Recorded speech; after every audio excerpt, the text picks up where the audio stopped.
بہت شکریہ جہانگیر صاحب، آپ نے ہمارے لیے وقت نکالا. یہ ذرا سمجھائیے گا کہ اس ترمیم کے بعد وہ کہتے ہیں نا کہ جو اس ترمیم کے بارے میں کہا جا رہا ہے یہ کتنی سادہ اور آسان ہے کہ اس کی کسی تشریح کی ضرورت نہیں ہے اور اس میں چیزیں بڑی سمپلیفائی کی گئی ہیں. تو آپ کو لگتا ہے کہ واقعتاً ایسا ہے؟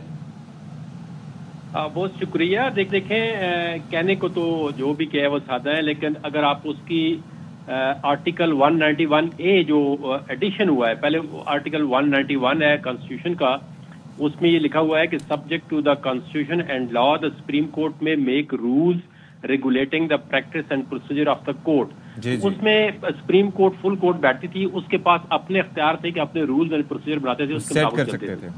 اب 191A کے ایڈیشن کے ساتھ ڈائریکٹلی سپریم کورٹ کی جورسڈکشن کو چینج کر دیا گیا ہے، سپریم کورٹ کی پوری کمپوزیشن کو چینج کر دیا گیا ہے، سپریم کورٹ کے بینچز کی کمپوزیشن کو جوڈیشل کمیشن کے ہاتھ میں دے دیا گیا بجائے سپریم کورٹ کے. جوڈیشل کمیشن میں جو میجارٹی ہے وہ گورنمنٹ کی فیور میں ٹلٹ ہے. تو یہ سب سے زیادہ جو جوڈیشری کو کنٹرول کرنے کی کوشش کی ہے وہ اس سیکشن کے تحت کرنے کی. ہمیں اور ناظرین کو ذرا آسان الفاظ میں سمجھا دیں کہ آئینی عدالت کے لیے جو آئینی چیف جسٹس ہوں گے آئینی عدالت کے، ان کو کس طرح ان کے سلیکشن کیسے ہوگا؟ وہاں سپریم کورٹ میں تو 3 ججز میں سے ایک کو سلیکٹ کیا گیا، یہاں پہ کیا پروسیس اپنایا جا رہا ہے؟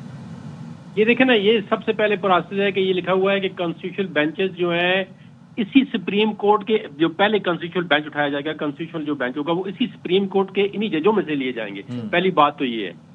اور یہ اس کے اندر ڈٹرمن نہیں ہے کہ یہ کتنی مدت کے لیے ہوں گے، یعنی کہ وقت کے ساتھ ساتھ ان کی نامینیشن ہوگی. جس کی مرضی ہوگی اس کو واپس کر دو، جس کی مرضی ہے اس کو اٹھا کے دوبارہ کانسٹیٹیوشنل بینچ میں ڈال دو. پھر اس کے بعد اگین ان کو ڈسکریشن دے گی، ان کی مرضی ہے کہ تمام صوبوں سے برابر لیں یا زیادہ بھی ہو سکتے ہیں. انہوں نے کہا مے کمپرومائز ایکول نمبر آف ججز. میں جہاں پہ لفظ ہوتا ہے وہ ڈسکریشن ہوتی ہے کہ اس کا مطلب وہ اس سے باہر بھی جا سکتے ہیں، کسی صوبے سے 3 جج بھی لے سکتے ہیں. یہ بات ہو گئی، یہ کمپوزیشن کی ہوگی.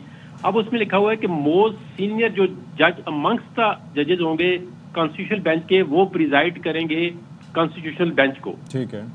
اب پھر اس کے بعد اس کی جو جورسڈکشن ہے وہ پوری سپریم کورٹ سے لے کے کانسٹیٹیوشنل بینچ کے آگے رکھ دی گئی ہے.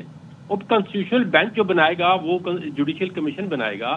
تو اس سے میننگ دیئر بائی کہ تمام جتنی سپریم کورٹ تھی اس کی پاورز جو ہے وہ کنسنٹریٹ کر کے جوڈیشل کمیشن کے پاس رکھ دی. اور ایک اور چکر بھی ہے نا جدون صاحب، اگر 10 کیس لگیں اور 10 کیس آئینی ہیں، پٹیشن ان کی آئینی ہے، تو کیا جو 10 بینچز ہیں وہ یہ جوڈیشل کمیشن ڈیسائیڈ کیا کرے گا؟ Judicial commission definitely. دیکھیں نا، جو نہیں اس کے بعد ایک کمیٹی بنے گی، ان میں سے 3 سینئر موسٹ جج کے، وہ پھر آگے مزید بینچ بنائے. پہلا جو بینچ ہے نا 5 ججز کا، وہ جوڈیشل کمیشن بنائے گا. وہ جوڈیشل کمیشن ہر کیس کا الگ بینچ بنانے کے لیے بھی جوڈیشل کمیشن ہی بتائے گا. یس، جوڈیشل کمیشن کے پاس سارا کنٹرول ہے بینچ بنانے کے لیے. لیکن اس کی سربراہی بھی تو چیف جسٹس صاحب ہی کریں گے نا.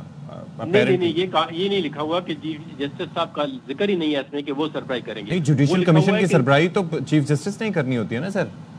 کون سے کمیشن کی؟ جوڈیشل کمیشن سر. نہیں، کانسٹیٹیوشنل کورٹ. جوڈیشل کمیشن نہیں، یہ جوڈیشل کمیشن کی سربراہی سپریم کورٹ کی جسٹس. لیکن اس کے اندر دیکھیں نا، وہ فیصلہ ہوتا ہے میجارٹی کے ساتھ. سپریم کورٹ کا جو چیف جسٹس ہے اب وہ اپنی مرضی سے کچھ نہیں کر سکتا. اس جوڈیشل کمیشن میں جس کے ووٹ زیادہ ہوں گے اسی کے مطابق. اچھا، ایک چیز سمجھائیے گا سر کہ یہ جو آرٹیکل 191A کی بات آپ کر رہے ہیں اس کے مطابق آئینی بینچز میں نامزدگی اور تعین جوڈیشل کمیشن نے کرنا ہے. ٹھیک ہے، انڈرسٹوڈ. لیکن آرٹیکل 175A یہ کہتا ہے 1 کے مطابق کہ جوڈیشل کمیشن میں آئینی بینچز کے سب سے سینئر ججز یا ججوں کو شامل کرنا ضروری ہے، جو کہ ابھی بننا باقی ہے.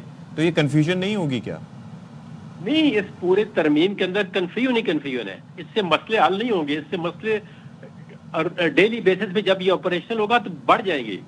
دیکھیں نا، ایک تو آپ نے 3 موسٹ سینئر ججز جو ہے کانسٹیٹیوشن میں ڈال دیے اس وقت، تو پھر آپ نے 2 اور ڈالنے ہیں. جب وہ 5 بن جائے گے، اگر مثال کے طور پر کانسٹیٹیوشنل بینچ کا ایک جج ہے اس کو چیف جسٹس کوٹے ٹرانسفر کر دیتے ہیں تو پھر کیا ہوگا؟ یہ 2 ججز کو ایک اگر جو head of the constitutional bench ہے اس کی اور چیف جسٹس کی آپس میں نہیں بنتی مثال کے طور پہ، تو وہ 2 ججوں کو ٹرانسفر کرتا ہے، ایک کو کراچی ایک کو کوئٹے. تو پھر کیا ہوگا؟ Do we need a 27th amendment to fix this? نہیں، دیکھیں امینڈمنٹ کی یہ بات نہیں ہوتی. اگر آپ 27 بھی کر لیں 28 بھی کر لیں، جب تک آپ کسی امینڈمنٹ کو اوپن فار ڈیبیٹ نہ کریں، اس کے پروز اینڈ کانز کو صحیح طرح میئر نہ کریں تب تک یہ مسئلے مزید بڑھتے جائیں گے. اچھا اور دیکھیں نا ہر ایک چیز اور بتائیے گا، جو صوبائی کانسٹیٹیوشنل کورٹ ہوں گے، جو صوبائی کانسٹیٹیوشنل کورٹ ہوں گے، پہلے وہاں کی جو اسمبلی ہے وہ اپروول دے گی، اس کے بعد طے ہوگا کہ یہاں پہ کانسٹیٹیوشنل بینچز بنیں گے کہ نہیں. تو لیٹ سپوز کے پی ڈیسائیڈ نہیں کرتی، سندھ ڈیسائیڈ کر لیتا ہے، تو کیا یہ دو مختلف ہم نہیں دیکھیں گے کانسٹیٹیوشنل جو پٹیشن ہے ان کو سننے کا نظام ہو جائے گا؟ بالکل ڈیفینیٹلی کے پی کے میں ان کی گورنمنٹ ہے پی ٹی آئی کی، وہ نہیں چاہیں گے کہ وہ کوئی ریزولوشن پاس کریں. تو اس صوبے کے اندر ایک پوری کورٹ کے پاس کانسٹیٹیوشنل پاور ہوگی، پوری پشاور ہائی کورٹ کے پاس، جبکہ دوسرے صوبوں کے جس کے اندر ریزولوشن پاس ہوگی تو اس کے اندر ایک بینچ کے پاس پاور ہوگی. یہ کتنی بڑی ڈسکریمنیشن ہو گئی ہے کہ آپ پوری پاور جو ہے ایک گورنمنٹ آف دا ڈے ہے اس کے پاس رکھ رہے ہیں. یہ دیکھو کسی ایک گورنمنٹ کا مسئلہ نہیں ہے، آج P T I M L N کی ہے یا پولیشن ہے تو کل کسی اور کی ہوگی. یہ اوور آل جس کی بھی گورنمنٹ آئے گی سارا کنٹرول اس کے پاس ہوگا. کل کو اگر پی ٹی آئی کی ترمیم تو بڑی اچھی ہے اور ہمارے پاس ہے، چلیں جی، پاور سینٹر کا پرابلم بن گیا. اصل پرابلم یہی ہے.